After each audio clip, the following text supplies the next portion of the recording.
العالمين. اللهم صل وسلم وبارك على نبينا وحبيبنا محمد وعلى آله وصحبه أجمعين وبعد. So today, inshallah, we'll continue the Seerah halaqa.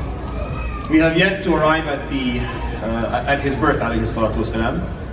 We probably won't get there today either, but inshallah next time around we'll talk about his birth and talk about the years that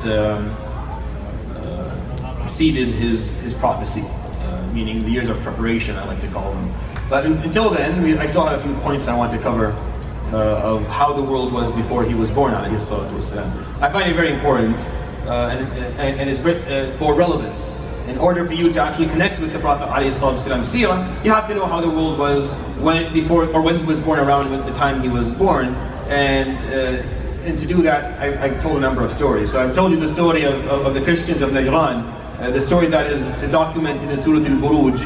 And we talked about the story of Ashab al-Fil, what happened the year the Prophet ﷺ was born. And I told you about a number of smaller stories or shorter stories that happened within the 50 or 100 years before his birth ﷺ. So today, inshallah, what I'm going to do is I'm going to break down a little bit the families that existed within Quraysh, just a little bit, nothing crazy, just to kind of, whenever they get the PowerPoint up, inshallah, to explain to you what tribes existed in Mecca and what the alliances or allegiances looked like in Mecca.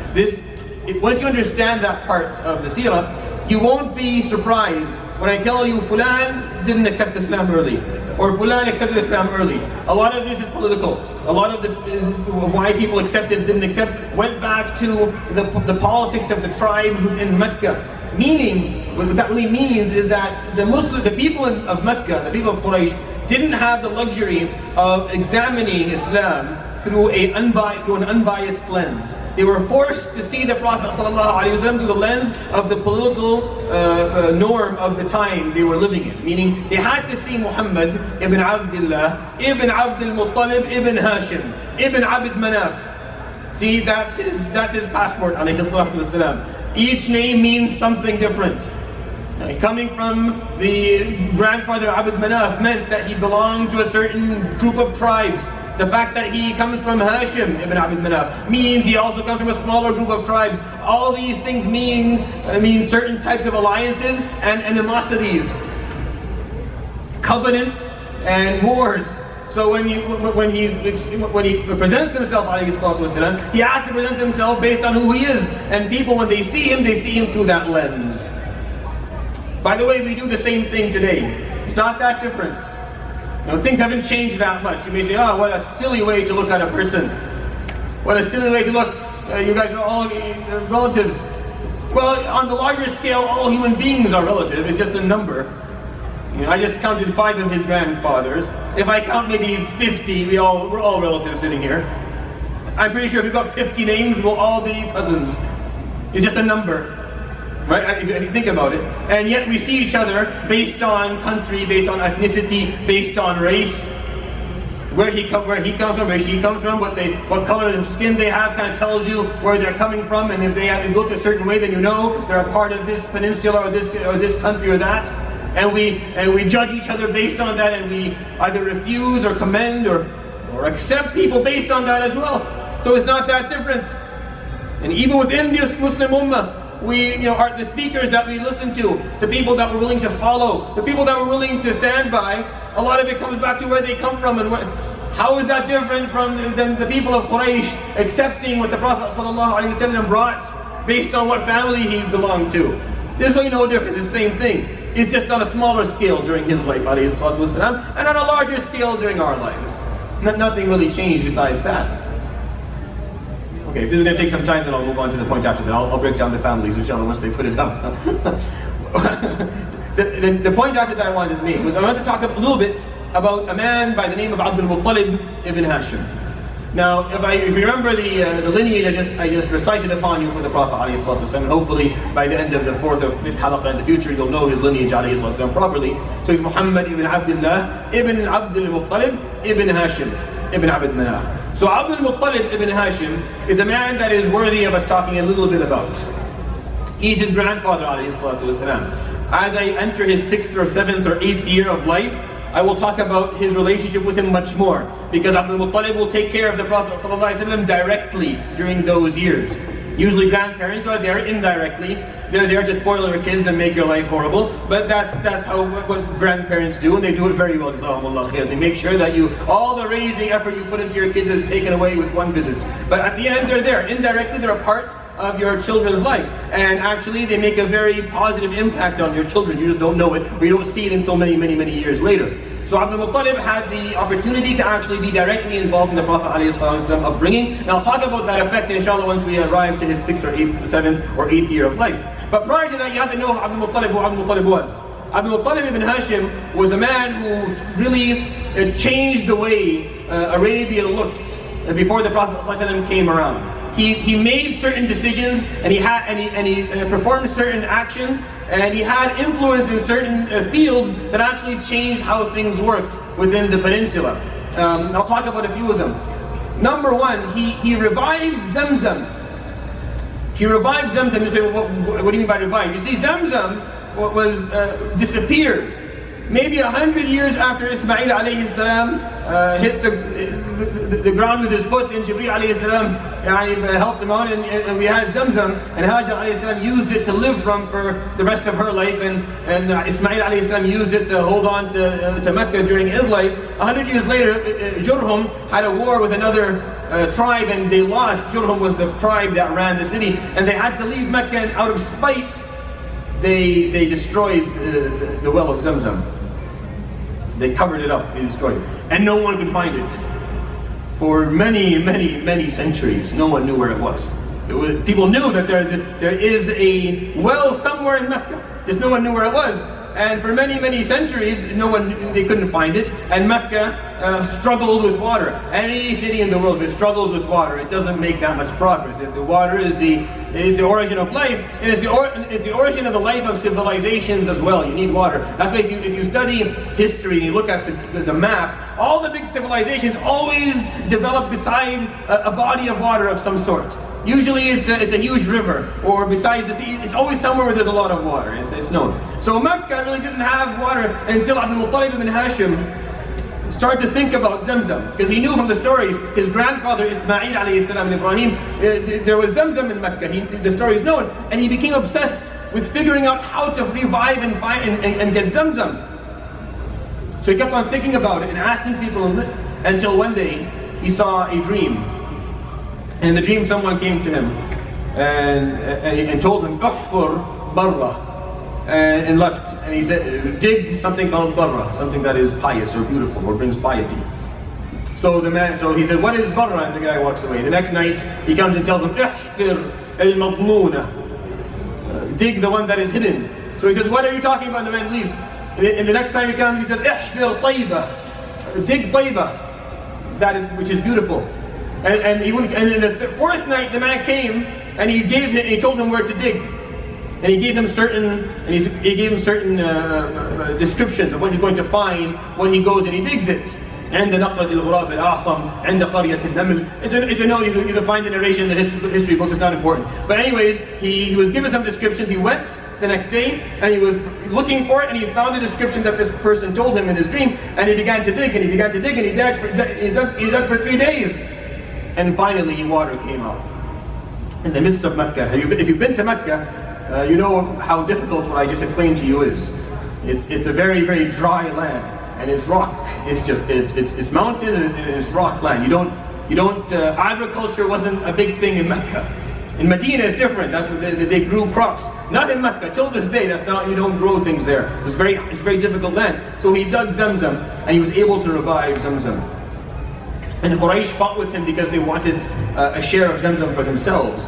Now Abdul Muttalib, what he wanted to make Zamzam a sabil. He wanted to make it something open for everybody to benefit from. And he wanted to make it something open for people, free. And Quraysh wanted to basically take it for themselves, and each tribe would own a certain day where they could use the well, and that water would be theirs, and they sell the water and make money. And Abdul Muttalib ibn Hashim didn't want that. So he actually fought Quraysh for many, many decades to keep Zamzam free, and he built a lot of alliances when he did that, and he lost a lot of friends in Mecca when he did that as well. A lot of people in Mecca weren't happy, a lot of people in Quraysh weren't happy with the fact that Abdul Muttalib was able to keep Zamzam free during his life. His name was Shaybah. Shaybatul Hamd, that was his name. He was born Shaybah.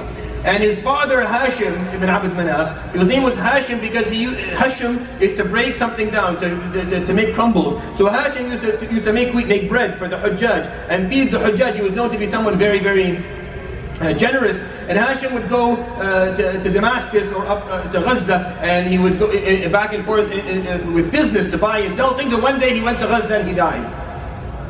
It's not the people of Gaza's fault, by the way. It's just that's what happened. He died. So Abdul Muttalib was there. Shaybah, his son, was with him and had to come back. He had to come back with his uncle Al-Muttalib. His uncle is called his name is Al-Muttalib. So Al-Muttalib came back and entered Mecca, and behind him on his donkey, on his mule, on his camel, is a young boy. So people asked him, "Who is that, Ya Muttalib? Is that your slave? Ahada abduka, Ya Muttalib? Is this your slave, Ya Muttalib?" So he developed a nickname. Instead of being called Shaybah, which is his name, he was called Abd al-Muttalib, the slave of Muttalib. Just it became a nickname for him for the rest of his life. That's why he's known as Abd al-Muttalib, but his actual name was Shaybah. It wasn't Abd al-Muttalib. His mother was Salma bint Amr from Bani Najjar from Yathrib. Now why is that important? Keep that piece of information with you for the next couple of months. His mother, her name was Salma bint Amr. And she was from a tribe called Banu Najjar. And Banu Najjar is a small tribe within the tribe of Al-Khazraj. And Al-Khazraj, where do they live? They live in Yathrib. So Allah subhanahu wa ta'ala had pre-prepared for the Prophet ﷺ a link with Yathrib. Way before he was born. He's going to immigrate to Yathrib at some point in the future, but there was a pre-prepared link and association with that tribe before he was born, alayhi salatu wasalam. Why? Because Abdul Muttalib and his wife Salma will have Abdullah, the Prophet ﷺ's father, who will later have the Prophet alayhi salatu. So Muhammad ibn Abdullah, ibn Abdul Muttalib, he has relatives from his father's side. So his father's uncles on his father's mother's side. Now everyone's confused, but if you have families like mine, it's a piece of cake. I can branch out a family for you in 50 different directions. If you have an Arab family, then it's simple. So for him, on his father's side, his father had uncles that lived in Yathrib. Uncles and aunts that lived in Yathrib. So he had relatives in Yathrib. So when he ended up going there, there's a link there for him that made it easier for him alayhi salatu wasalam to actually fit in and to speak to them. And that's something Allah subhanahu wa ta'ala prepared for him alayhi salatu wasalam. So he retrieved Zamzam and he confronted Abraha. I told you about this last time. He stood in front of Abraha. He didn't fight Abraha. He didn't really cause a problem, but he stood there in front of him. And he made Abraha very frustrated because Abraha was looking for a fight. He was hoping that the Arabs would put together an army to defend their Kaaba. He would demolish the army, demolish the Kaaba, and show supreme power, and everyone would come to his church. And Abdul Muttalib stood there and laughed at him. He basically he mocked Abraha to his face, telling him, "You're here to destroy the Kaaba, are you? Okay, good for you. Can you give me please my camels, because I don't want them to die once you're destroyed, because the Kaaba has a Lord that will take care of it. So give me back my camels, please. I invested a lot of money into them." So he gave him back his camels, but he felt disgraced. And this story, of course, all the Arabs heard of. So Abdul Muttalib became an international figure, known to the Ahabish of Yemen, known to the kingdom of Himyar, and known to all the Arabs. The man who confronted Abraha, laughed at him, took his camels and walked away and watched his demise. He became a man of quite a lot of influence. He was very famous. People would come from all over Arabia to speak to him. He would wait in line, he would take appointments. This is back before people needed to take an appointment in order for them to speak to Abdul Muttalib bin Hashim. Abdul Muttalib never had money. He was never a man of wealth, ever. All the Prophet ﷺ's family, going back into his lineage, none of them had wealth, none of them. He himself never grew wealth. His father didn't live long enough to grow wealth. Abdul Muttalib ibn Hashim didn't grow wealth. And Hashim ibn Abd Manaf didn't grow wealth. And so did their great-grandfather Abd Manaf. Never grew wealth. Never had money. They had status. They had social status. Meaning people respected them. People for reasons that we'll talk about in a moment, held them in higher regards. And that to them meant more than having a lot of money, as other families had different preferences. He also revived the law of Ibrahim alayhi salam. You see, Abdul Muttalib ibn Hashim, even though the people of that era had lost their way from the Hanifiyya of Ibrahim, meaning the deen of Tawheed, the belief of Tawheed had been manipulated, and they brought in Asnam and all these other things that aren't a part of Tawheed. However, there are certain laws that Abdul Muttalib ibn Hashim was able to revive again and bring back within Mecca, like making riba haram, saying that riba is something that is not proper. And of course people still did it, but it went back to being a law of the land, that riba is something that is haram. And other examples that Abdul Muttalib was able to revive the law of Ibrahim alayhi salam. Again, in preparation for the Prophet sallallahu alaihi wasallam to come forward and actually revive Ibrahim alayhi salam's way of life altogether. The last point I'll make about Abdul Muttalib ibn Hashim, he made Khuza'a an ally with Quraysh. This is probably the most important thing he did. Of course, everyone's looking at me like, well, that's not important at all. We've never heard of it, and it's definitely not important. Well, Khuza'a ran Mecca. They basically were the owners of Mecca for many, many years. They were the chiefs of Mecca for centuries upon centuries, until Quraysh was able to overthrow them and then become the rulers of Mecca. So the bad blood between Khuza'a and Quraysh was heavy, was known. They hated one another. And this was causing Mecca to be weak. Meaning the city of Mecca was a weak city because it had two tribes in the middle of it that had been fighting over who will rule for many, many years. Abdul Muttalib ibn Hashim was able to open the door. And to make alliances with Khuza'a, to the point where Khuza'a stopped trying to lead Mecca. If you remember, I told you who's the first person to bring idols into Arabia? He's a man called Amr ibn Luhay. I talked about him last time. Amr ibn Luhay al-Khuza'i. He was the chief of Mecca at the time, because Khuza'a ran Mecca at the time. So Abdul Muttalib was able to make allies with Khuza'a. Again, later in the Seerah, once the Prophet ﷺ finally is able to sign Hudaybiyah, who's the first tribe to enter into his alliance? Khuza'a. The first tribe to sign with the Prophet ﷺ a treaty and to be a part of his allegiance, this is after Hudaybiyah, will be Khuza'a. So if you go back into history, you figure out a lot of these things were pre-prepared by Allah subhanahu wa ta'ala for the Prophet ﷺ. I'm going to go back to this here, and I'm going to use, I'm going to have to use the microphone to explain a few things, inshallah. Now, I'm not sure how clear this is to the ladies at the back, but this is the best I can do. So this is basically the Prophet ﷺ's lineage, and branching out from it are the different tribes, and under it are the names, are some names that are important for us to know. And you'll see how a lot of this will make sense. You can see there are small little, there's a triangle here and there's a circle here. So the triangle is called Hilf al-Mutayyibin. There was an alliance in Mecca called Hilf al-Mutayyibin, and the Prophet ﷺ belonged to that alliance. So all the names that have beside them a triangle are a part of that alliance. Over here. And all the ones that have a circle around them are part of an alliance called Hilf al-Ahlaf. And it was an opposite or an opposing alliance that existed in Mecca. So you can look at all the circles, all these circles. So if you broke them down, you will find that Bani al-Harith, Bani Zuhra, Bani Hashim, Bani Abd Shams, Bani Asad, Bani Abd Manaf, all were a part of one alliance.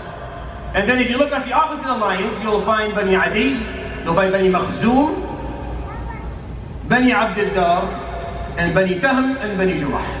Now, why is this important? Now, Abu Jahl, who does he belong to in terms of tribes? So right over here, you see? Makhzoom. Abu Jahl belongs to Bani Makhzoom. Khalid ibn Walid to Bani Makhzoom. Hisham ibn Mughira to Bani Makhzoom. All three of them. Khalid ibn Walid took him, how long did it take Khalid ibn Walid to become a Muslim? 20 years. It took him 20 years to accept Islam. He was only Muslim for the last 3 years of the Prophet ﷺ's wife. Abu Jahl was known to be the worst enemy. Hisham ibn Mughira was an enemy, and his children continued to be enemies. But are part of the wrong alliance. And we know that because Abu Jahl later on will talk about it. You'll actually say it word for word. I can never ever follow or be a part of anything from a person from Bani Abd Manaf. It's impossible. I can't do it. We've been against these people for many, many years. Banu Adi, from them is Umar ibn Khattab. You see, he's a circle. Umar ibn Khattab took him 6 years to accept Islam. Later on to become one of the greatest Khalifa that ever lived. One of the greatest rulers that the world has ever seen. It took him 6 years because he was a part of the wrong alliance. He didn't belong to the right group. Banu Saham, you can see here in circle. Under it, Amr ibn al-As. Amr ibn al-As took him 20 years as well. Even the names that we know as Muslims took him a bit. Because they weren't able to see Islam through the unbiased lens of what the deen was teaching. They had to see, they had no choice, they had to see Islam through the lens of the political agenda that was running the time. I am telling you this because we still have the same problems today. This hasn't changed. This is what I'm telling you this because this has not changed. It's exactly the same. So don't mock them and don't think we're better than them. Don't look at them and say, look, why would they do this? Why would you be 60 years late? The fact that he accepted Islam was a miracle.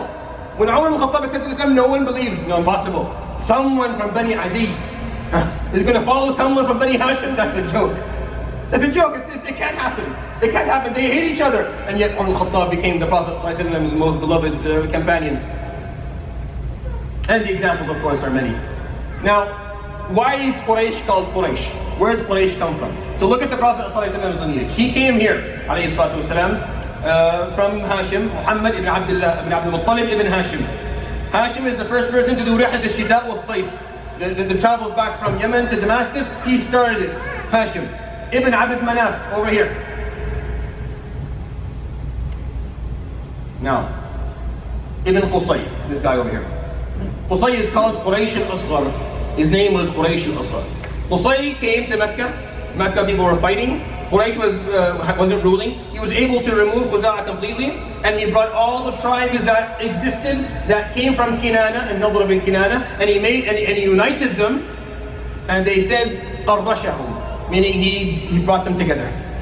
He brought something that was divided, and he combined it all together. And from that moment on, the tribe was called Quraysh.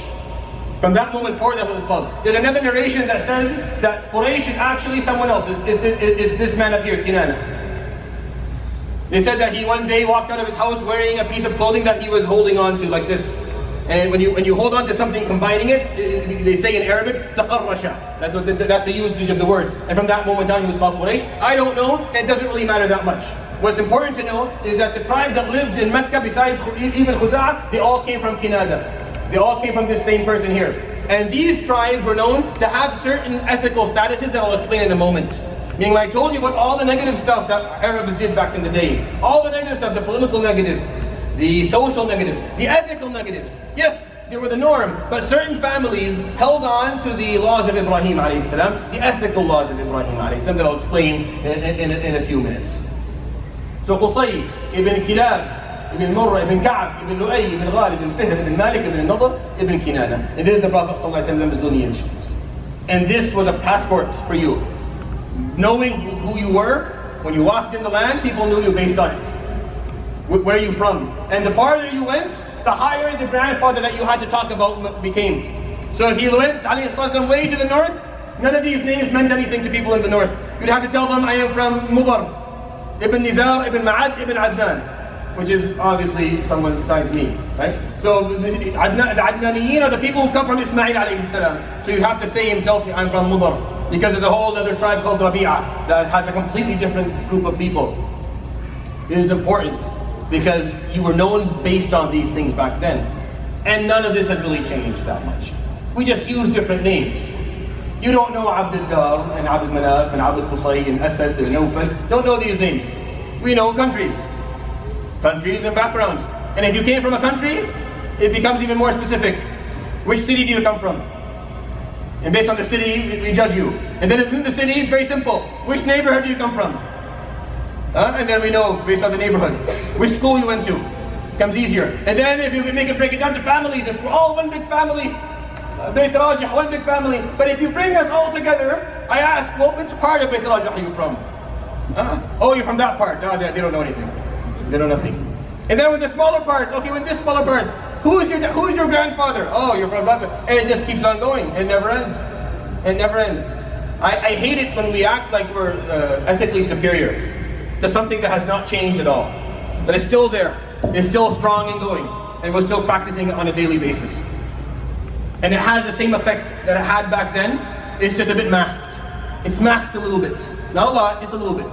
All it takes is the right scenario to present itself.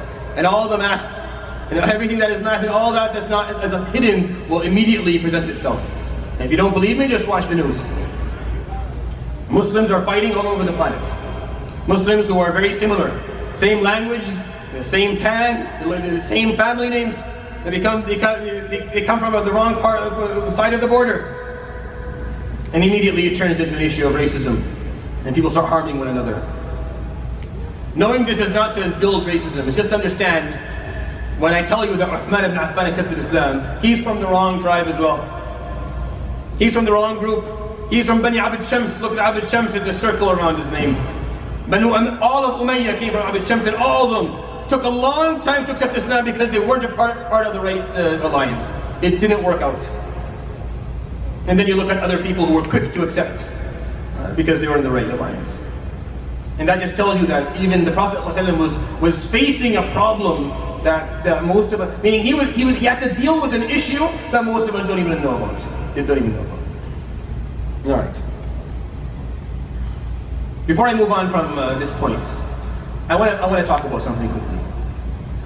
You see, Abdul Muttalib ibn Hashim, the reason I talk to you about him, not because you could have easily known this Seerah without specifically knowing about him, but I do have a point. He was the Prophet ﷺ's grandfather. He grew up ﷺ hearing of what an honorable man his grandfather was. And I'm going to give you an example, a personal example. I grew up with a similar story in my life. I grew up hearing about my grandfather on my father's side. He died when he was 39 years old. Very, very young man. He died, he was the chief of the small village that I come from that you couldn't find on Google Maps even if you tried. Maybe 15, 20, maybe 2,000 people, maybe. 1,500 of them carry the same last name. All of them are Rajeh. But I grew up as a child listening to stories about my grandfather from my dad and later on from people who knew him, right? And for me as a young boy, it built an image in my mind that I had to live up to. I later found out that 50% if not more of the stories were all untrue. But it didn't matter. Because during my early years, I needed that. As a child, I needed to know where I came from, and who do I have to look up to, and what runs in my own blood, and what person can I associate myself with, so that I raise the bar for myself in my life just a little bit. This is an important point you need to make in your life. You need to tell your children about their elders. You need to tell them about their grandfathers and your grandfathers. Give them people to hold on to. I'm not telling you to go crazy and start lying. Right? That's not what I'm trying to say. But what I am trying to say is that tell them about figures who were great. Every person, no one's perfect. You can choose what stories you're going to tell your children. But think of your own dad or your grandfather. You must have someone in your family, a great individual, or a grandmother. On the same note, my sister grew up hearing of my grandmother, who was a lady who took care of 10 children after her 39-year-old husband died. And all of them became doctors and engineers and teachers. And they had nothing but 2 cows and a piece of land. Again, something for to grow up listening to. This makes a difference in the psyche of children. It changes the way they think. I know now that if my dad didn't tell me the stories of my grandfather, I used to make fun of him when I was 15. I'm like, yeah, you're going to tell me the story when my grandfather picked up the tractor with his left hand, not his right hand, and all that other stuff. But now when I think about it, those stories made me who I was, who I am today, because he raised the bar for me in my mind. This is who you need to be like. You have to be like that person. And if you're not like that person, you're nothing. And I had to work hard to prove that I can be someone like that. Or else I didn't live up to my own lineage, my own heritage. Make sure that you connect your children to their grandparents and tell them about individuals in your family history that are worthy, that are strong, and that will go a long way with them. It means a lot. The Prophet ﷺ grew up being told, your grandfather is Abdul Muttalib ibn Hashim, you're Abdul Muttalib's grandkid. And of course ﷺ had to live up to that. That meant something. He had to be someone who had the same ethical code that Abdul Muttalib had. Someone who cared for people, because Abdul Muttalib made Zamzam free. That's why people loved him. The stories I used to hear, my grandfather used to take food to people in the village when he had a bit, extra money. I remember an old man came and told me once, I was an imam of a small masjid, all of them were elderly people. He used to tell me stories of my grandfather. So one story is, your grandfather used to bring lahm, which is meat, from a kharoof or from a baqarah, and either beef or veal or whatever, to people. But he used to know that I like chicken, so he used to bring me a faroosh for me. That is a useless story. But I used to think of it as a kid. That, this left an impact on this man. He is 75. He can barely see. He can't remember the name of his own children, but he remembers the story of someone who used to care for, used to take a moment to show him some kindness that he didn't have to do. And he never forgot it, and he shared it, and that made a difference. Al-Muttalib ibn Hashim is an important figure for us to know, because the Prophet ﷺ grew up hearing about him. He died, the Prophet ﷺ was 8 years old. So how much does he really remember of him? Not much. But that doesn't mean that he does not understand that I belong to someone that is great, and I need to be great. I know that everyone here has an individual in their family they can easily tell their children about this. Easy. Even if they're bored, even if they're tired of hearing the stories, keep on telling them about Jiddu Ahmad or Jiddu Ali and Sittu Amina, and tell them about these stories. And then tell them about the stories of the higher level grandfathers, like the names we're going to talk about here in the Seerah. When I tell you the stories of the Seerah, I tell you about names you can tell your children about. Because one way or another, we're all descendants of that generation. So I tell you about Abu Bakr and Umar and Uthman and Ali and Talha and Zubayr and Sa'id and Sa'ad.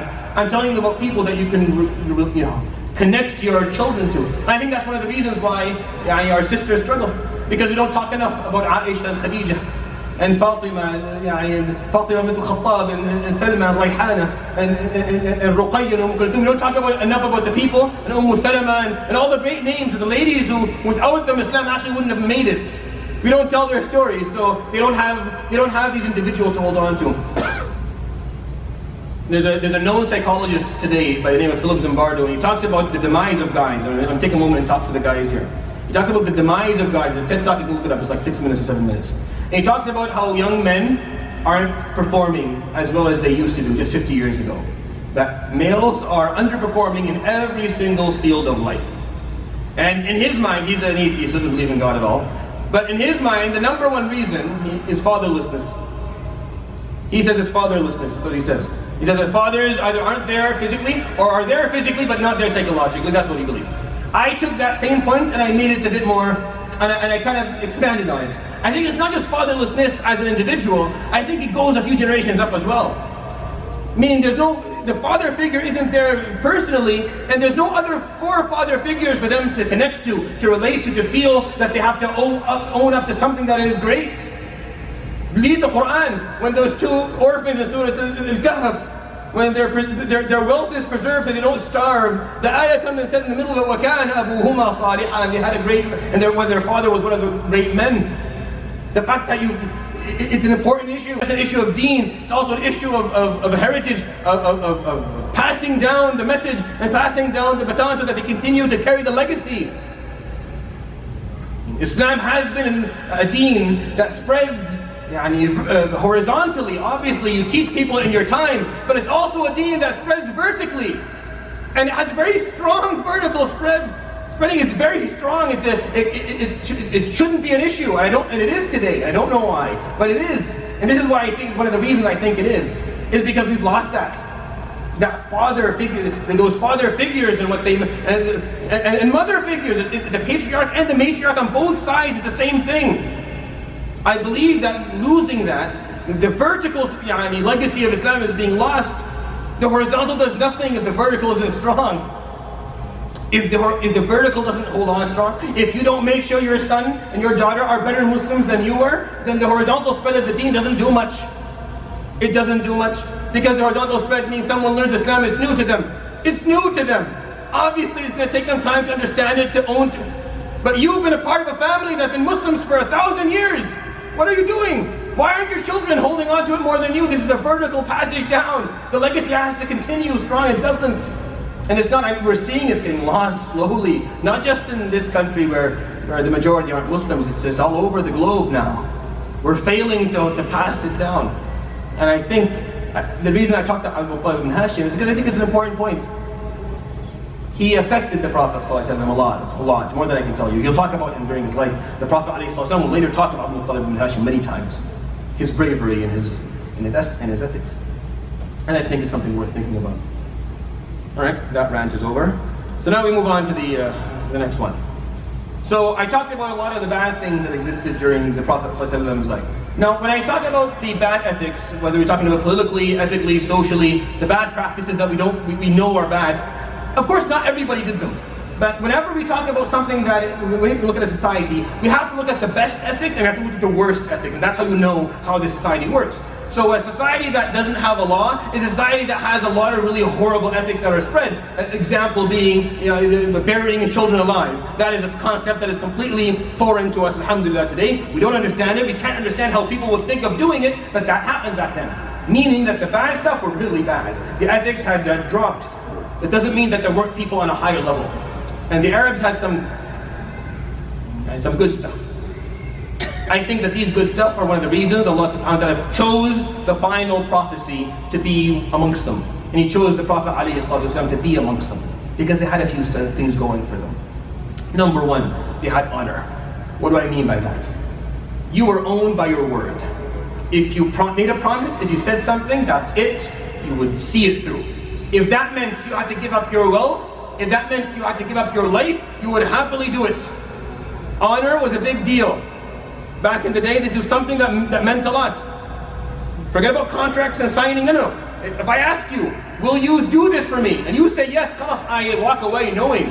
Unless you're someone who, you're looked down on. People condescend to you. If you're someone who can't hold their word. If you watch medieval movies, then you know exactly what I'm talking about. This was a thing all over the world. But the Arabs, it was a big deal.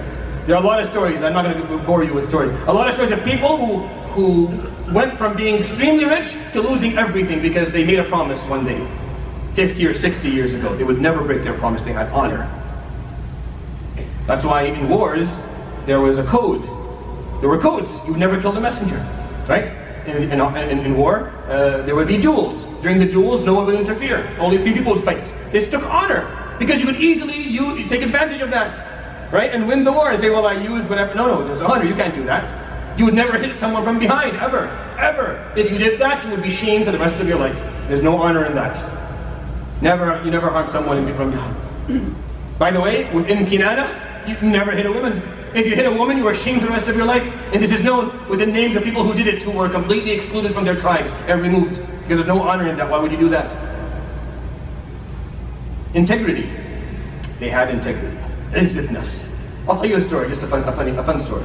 There's a man called Amr ibn Hind. Amr ibn Hind, he was named after his mother because his mother was from the great, she was from Al-Harith ibn Ma'as, from a known a man very famous, from a famous tribe. So he was known by his mother, not his dad, because his dad had less of a strong lineage than his mother did. And he was one of the kings of Al-Hira. He was one of the kings of Arabia. He's Amr ibn Hind. He was sitting amongst his people once, and he said, is there anyone on earth or in Arabia that his mother or his wife would refuse to serve my mother? His mother, Hind bint al-Harith. Is there anyone? So they said, yes, there is Amr ibn Kulthum and his mother. They would refuse. Amr ibn Kulthum was one of the known brave men of Arabia, one of the known poets. So he said, well, call him over. I have business with him anyways. I need to help him fix a problem between 2 tribes. Bakr and Taghlib had been fighting for years. And he wanted, Amr ibn Kulthum had asked Amr ibn Hind to help him out. Well, let's see if this happens. So he brings him in. So Amr ibn Kulthum is sitting with Amr ibn Hind and the 2 mothers and a bunch of other ladies sitting somewhere else. And the king's wife, the king's mother, tells Amr ibn Kulthum's mother to give her something, to bring her something, bring her a pot. So the lady, she would answer her, if you want something, you can get it yourself. So she would repeat it again, get me the pot, and she would say the same thing, if you want to get it yourself. And then she said it the 3rd time. So the mother of Amr ibn Kulthum, I've been humiliated. فقام عمرو بن كلثوم فقطع رأس الملك. And Amr ibn Kulthum got up and he chopped the king's head off. And he said 200 verses of poetry. ألا هبي بصحنك فاصبحينا ولا تبقي خمور الأندرينا أبا هند فلا تعجل علينا وأنظرنا نخبرك اليقين بأننا نريد الرايات بيضا ونصدرهن حمرا قد روينا ألا لا يجهل أحد علينا فنجهل فوق جهل الجاهلين. A very known poem that became one of the mu'allaqat, one of the pieces of poetry that were written in the water of gold by gold water and put inside the Kaaba. And he took his mother and left. Crazy story. Totally happened because it was narrated all across the board within a span of 100 years. Integrity. They would never accept anyone to mistreat them. They would never accept being humiliated. This can be taken both ways. This can be taken in a very bad way, an evil way, and it can be taken in a good way as well. Where you hold on to your personal integrity. You respect yourself. You respect yourself. You don't allow people to mistreat you. Whether at school or in the workplace or wherever you are. You refuse people to mistreat you. You don't accept people to say something to you that is negative, that they shouldn't say to you, that they don't have the right to say to you, because for some reason you feel embarrassed of who you are. You don't let someone say something Islamically racist to you, ever. Wherever you may be, you refuse that and you stand your ground. Whether it's a colleague, whether it's a teacher, whether it's an employer, whether it's whoever it may be, you refuse it. Random people who seem to have psychiatric issues, leave them alone. But I'm talking about within where you work, or where you live, or where it matters, where you feel targeted. You should refuse to be humiliated and mistreated. It's a part of being a Muslim where you have this level of integrity where you're not okay. You're humble. People who come to you with their problems and their need, you're very humble, but not when someone humiliates or mistreats me. This is the balance of that is extremely important. The Arabs had a good balance of it, where they respected themselves. And you had to treat them with respect. You have to demand respect in your life. You have to only accept being respected. We don't do a good job at it. Wallah, we don't. I know, because I grew up just like everyone else, with the same fear, the same insecurities and same problems. Make sure that you have integrity. Again, one of the issues that we're going for now. They had very strong communication skills. They had language proficiency. If anything, they were the kings of literature at the time. As I said, 200 verses of poetry, he said right on the spot. I don't know if that's impossible. It's almost impossible, I can't imagine. But unless you have a command of the language, that is insane, that's impossible. But the command of the language that they had allowed them to be supreme communicators. They knew how to get a message across. They knew how to speak, they knew how to be heard. They made sure that they communicated efficiently. And the strength that they had within their language made sure that when the Prophet ﷺ brought the Quran, when he brought to them the message of Allah subhanahu wa ta'ala, it would be properly understood, and thus it would be properly practiced. And it would be an evidence that this book is truly miraculous, because they spoke the language better than, they had command of the language that was impeccable. But the language also had a strong impact. A piece of poetry, one verse of poetry was enough to remove a tribe from a full country. One verse of poetry that didn't go the right way could ruin your life, because it became immediately, it would catch on and people would say it. I'll tell you a quick story. There was a group of people that were called, that a poet said something negative about them in poetry, and he called them Banu Anfin Naqa. He called them the sons of the nose of the camel. And they got so humiliated that they had to move from where they lived. And they went and they lived way up in the north, within Iraq today. And they stayed there for at least 2 generations, for like 100 years. Until a later on poet, a poet that came later, said another verse of poetry. هم الأنف والأذناب غيرهم من ذا يسوي بأنف الناقة الذنب. They're the nose of the camel, and other tribes are the tail of the camel. Who sees equal the nose and the tail? So they came back. They came back in the same piece of land. Tell us now, we're Banu Anf al-Naqa, we're proud of it. One piece of poetry could destroy someone's life. It was very difficult. But this, of course, meant that when the Prophet ﷺ gave his khutbahs and spoke in the language of spoke the Arabic language and brought the Quran that taught the Arabic language, if there was anything wrong in how he spoke or what the Quran said, it would become immediately clear. There would be no joking around. They knew exactly what they were doing. This is their trade. Their trade was language. The most beautiful poetry that you'll ever read is Jahili poetry. It's a poetry before his life, alayhi salatu wassalam.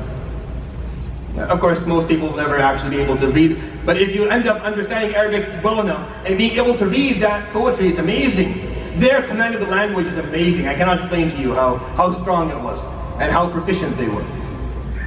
They were very generous. Who here doesn't know Hatim al-Ta'i? Maybe a few younger generations don't, but everyone else has heard of Hatim al-Ta'i.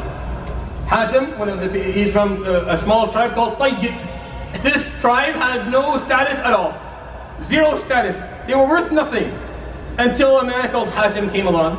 And this man was so generous that not only did he become famous, he made his whole tribe famous.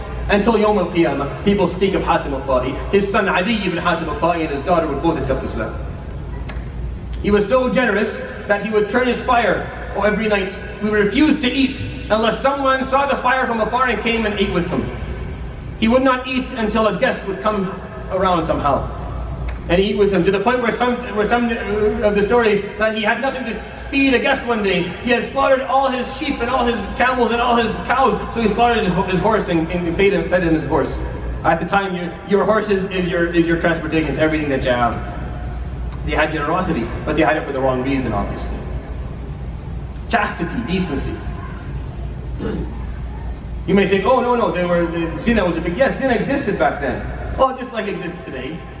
But there were a very large group of people within Arabia, especially those who come from Kinana, who completely refuse the concept of zina altogether.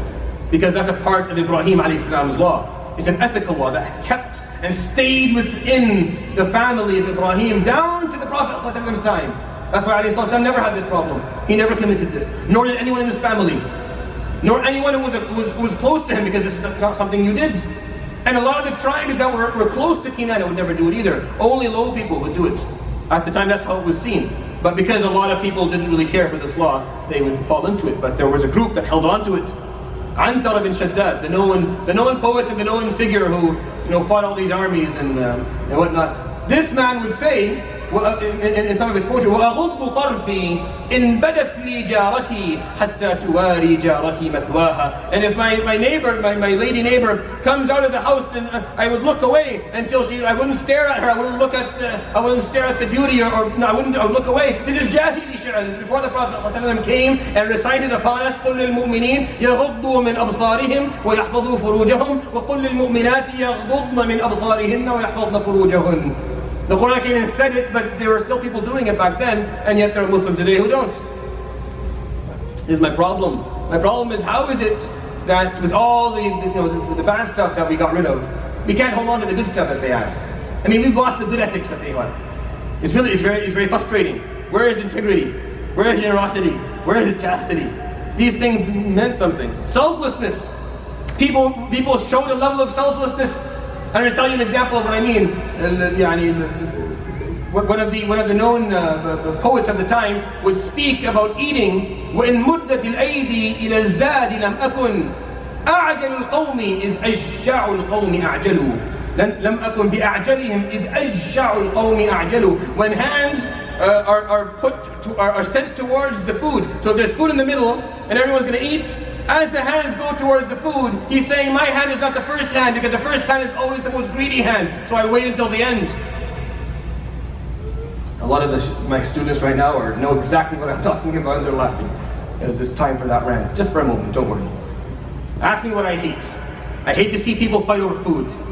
I hate it. I hate it. Ya Latif, I hate it so much.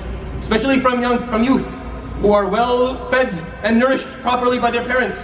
And you bring a pizza, and they act like they've never seen food in their lives. It's like the first time they've ever seen pizza, and they go at it, and they're fighting over it. And it's very, very rude. This shouldn't happen. This is an issue of just human decency. The Jahiliyyah people wouldn't do this.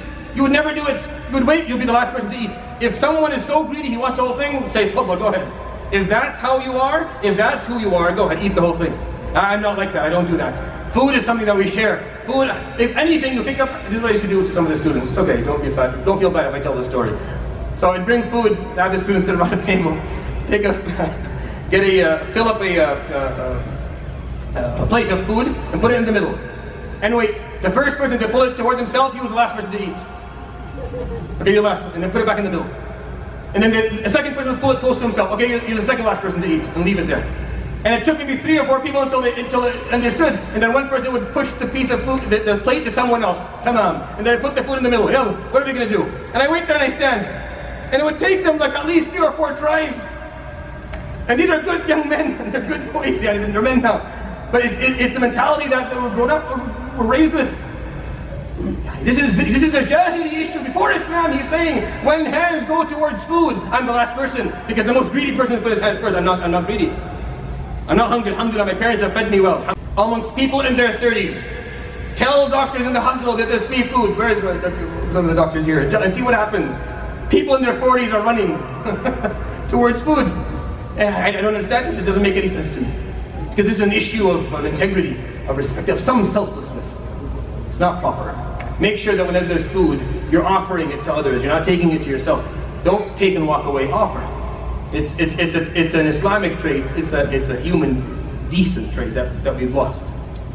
Bravery. Many of them were brave. Many of them would stand their ground, and they would rather die than someone say that they ran or they turned their back. They took pride in the fact that their backs, there were no stab wounds in their backs. They meant by that we never ran. So no one could stab us in our backs. Every stab wound I have is in my chest. I never ran. The bravery and the courage that people would show back then. Perseverance. You're living in the desert. How many animals live in the desert? What types of trees grow in the desert? Nothing can live there. Very few animals are capable of living in that climate. Very few trees can grow in that climate. And on the same note, very few types of people can actually survive in the desert. So the Arabs had perseverance going for them. They could put up with poverty. They could put up with thirst and hunger and difficulty. And of course that was going to be needed. If Islam was going to survive, it needed a group of people who had perseverance. Perseverance is a part of who they were. And the Prophet ﷺ would teach us this as our lives move forward. And we've lost a lot of that as well. We don't have perseverance. We're very habit-oriented. Everything has to be set up properly. Anyone who's left this country and went and worked with people who were in need overseas knows deep inside how they felt when they didn't find their mattress to sleep on, and there wasn't the right pillow, and the covers weren't proper, and the light wasn't well, and this wasn't working, and there wasn't running water, and that wasn't, nothing works, and they're going to lose their minds. They come back in a week, and they act like, no, alhamdulillah, but they know deep inside, it was an embarrassment to myself. The Arabs had perseverance back then. All the other civilizations around them had much more wealth and were accustomed to many more luxuries, but not the Arabs. So the Prophet ﷺ was able to continue that concept amongst them, to stay perseverance. You can see I made the last one in bold, because I think it's the most important part of all. They were free. They were never enslaved by any civilization historically, because none of the empires thought it was worth to go and occupy Arabia. There's nothing there to occupy. It's just a lot of expenses for nothing to come back. But that made a difference. That benefited the people who lived there. The Arabs who lived in Arabia for thousands of years did not know slavery to another nation. They were free. You had your sword and your horse, and you thought the way you wanted. You said what you wanted. They were free, and they were not used to being told what to do or forced to do anything at all. And that, to me, is the most important quality that they carried. And I think, if you ask me why Allah subhanahu wa ta'ala chose them to carry the last message, I think it's that last point. They were free. They had freedom in their hearts. They weren't afraid. And their freedom to them was the most important thing. They would never give it up. They wouldn't give it up for money. They wouldn't give it up for status. They wouldn't give it up for security or for safety or for anything. My freedom is my most important possession. My freedom meaning that I can be who I want to be, I can speak and say what I want to say, and believe however I want to believe. That's why once the Muslims stood by the Prophet ﷺ and he told them that we're not being given the freedom to believe in something or to have freedom of religion, they stood by him. Like, no, that's not proper.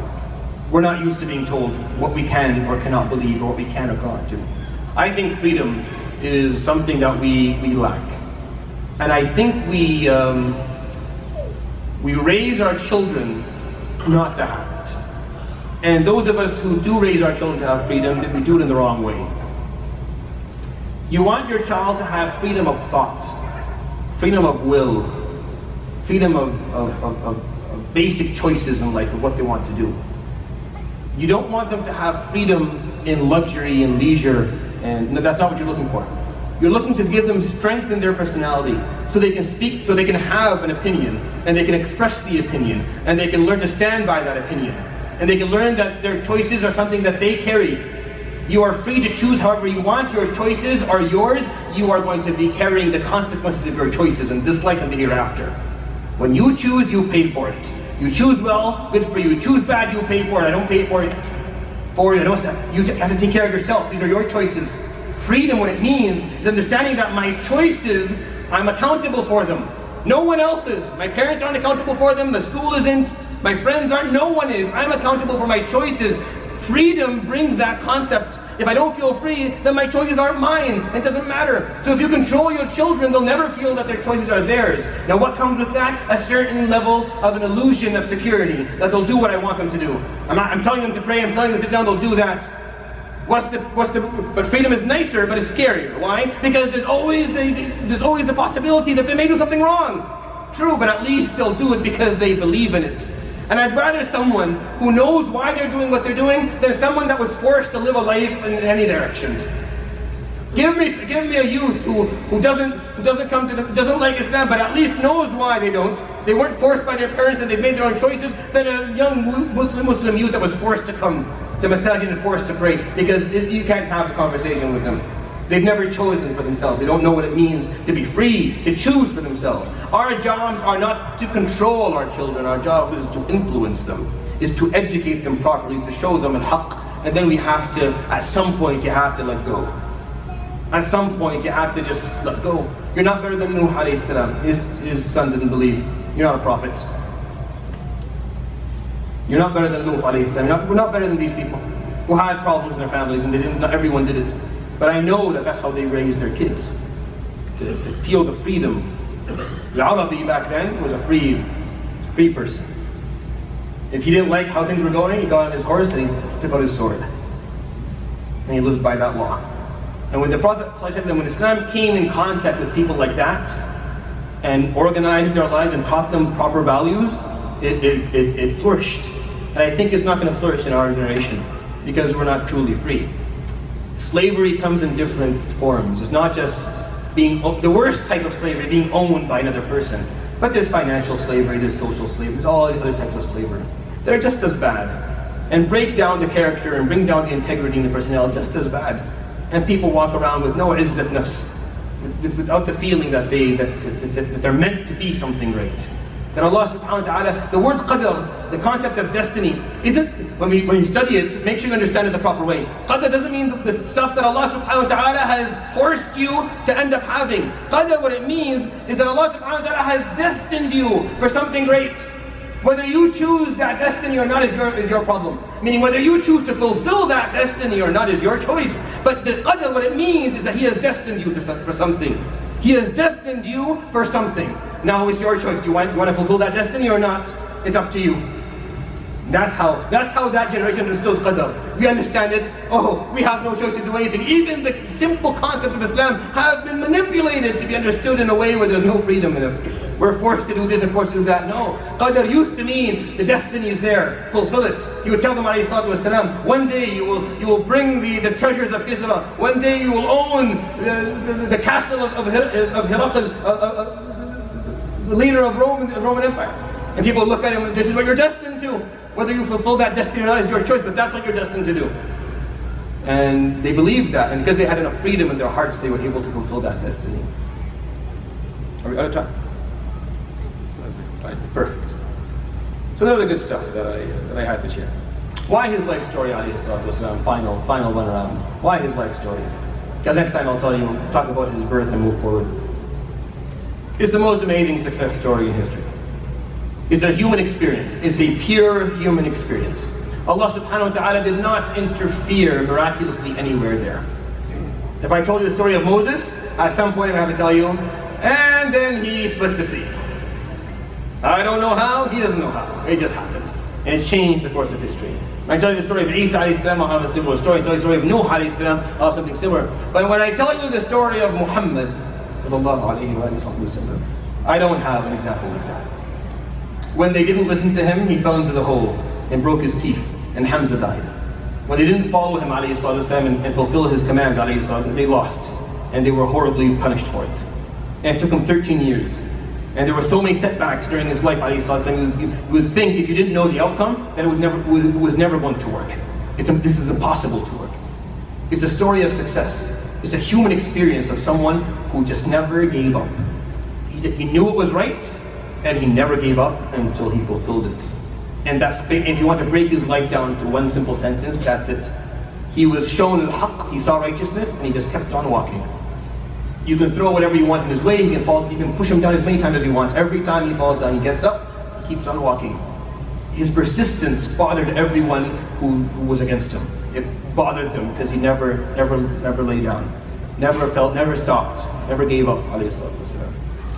His everlasting effect. Again, there's a lot of examples to give, but I'm just choosing a few things to think about. Everlasting effect. 14 years later, 1400 years after he died. 1400 years after he died. The timings he gave are still respected. Every day, at Maghrib and Isha, people will gather in any masjid around the world and pray. Every year, there'll come a night where everyone knows, and they'll make suhoor, and then they'll fast for a full 30 days in a row. 1400 years after he died, alayhi salatu wasalam. That is an effect that I don't know anything that can parallel it in any way. It's unparalleled, his effect, alayhi salatu wasalam. Living on, his legacy lives on, his story lives on, the example that he gave and the change that he made, alayhi salatu wasalam. The world before Muhammad is not like the world after Muhammad, alayhi salatu wasalam. Again, we're not told history. We're told history from, history is a biased science by nature, right? It's based on what we're telling it. The history you've been told is not the actual history. There's way more to it. Alayhi salatu wasalam, the effect Islam had on the globe is something that's underestimated horribly. He is our idol, alayhi salatu wasalam. Not in the form of something that we worship. He's an example for us. Who else are you going to learn from? If I told you the story of Musa alayhi salam, or Isa or Sulaiman or Yusuf, there's always going to be an aspect of who they were that you cannot relate to. Or something that they didn't do. Isa alayhi salam never got married. Right? Sulaiman alayhi salam was a king all his life. So if you take any example, there's always something that you can't relate to. Then you study his life, alayhi salatu wasalam, and he was a son, and he was a father, and he was a friend, and he was a leader, and he was weak, and he had money, and he was poor, and he won, and he lost, and he lived in his country, and he was thrown out of his country, and he came back again. And if you look at his life, alayhi salatu wasalam, he went through an experience that was so rich that regardless of who you are and what you're going through, you'll find something there to relate to, alayhi salatu. He understands loss more than anyone else. If you're someone who suffers with loss, if you suffer with disease, if you're poor, whatever it is you're going through, alayhi salatu wasalam saw it all, was a part of it. So the richness of his experience, alayhi salatu wasalam, allows him to be someone that we can take as an example for our lives. The last point, unparalleled character, alayhi salatu wasalam. No one is like him. There's always something in your, I want you to think about this for a moment. Whenever you meet someone new, or someone who comes to your workplace, or comes into whatever field you're interested in, you size them up, right? You size them up. It just happens naturally. You start thinking, I have a competitor. And you immediately start to size them up and think about what their flaws are and try to look for flaws and see maybe to prove to your ego that you're a bit better or at least equal. You start to look for flaws and mistakes and all that. It just happens naturally in the mind of every human being. If you're a good Muslim, you get rid of them and you collaborate. But regardless, what happens. And alayhi salatu wasalam was someone that if you met, probably having the same thing. But then he would defeat you. He would defeat you through his kindness. He would defeat you through his ethics, through his morals, through his compassion and mercy and genuineness. You would lose. You would have no way to continue to feel that ego war in your heart towards him, alayhi salatu wasalam, because he was just someone who was genuinely better in all the good ways of being better. Not in a way where he made you feel that he was condescending toward you, quite the opposite. So you couldn't dislike him. All his enemies, they didn't necessarily believe in him, but none of them hated him. None of them could say anything negative about his character, alayhi salatu wasalam. They can say, we think he's lying about the Quran, we don't think, he may be crazy, but they could never say this person is someone who is unhonest, or someone who is untruthful, or someone who doesn't have, no one could say it. No one could say it. They failed in front of that. I will end with a story before we go for salah about him, alayhi salatu wasalam. I love this story, it's my favorite. Jabir bin Samurah radiallahu anhu قال كنت يوما أمشي وجهد القمر ليلة الرابعة عشر. I was walking one night and it happened to be that I was walking towards the moon. The moon was this way. And I was walking towards the moon. And it was one of those middle nights of the lunar month, and it was a full moon. And I was looking at the moon. فأخذت أنظر إلى القمر أسبح الله. I was looking at the qamar and I was saying subhanallah, how beautiful. فإذ برسول الله صلى الله عليه وسلم يأتي من وجهة القمر, and then happened to be the Prophet ﷺ was walking from the opposite direction. He was coming. فيقول فأخذت أنظر إلى القمر وأنظر إلى وجه رسول الله.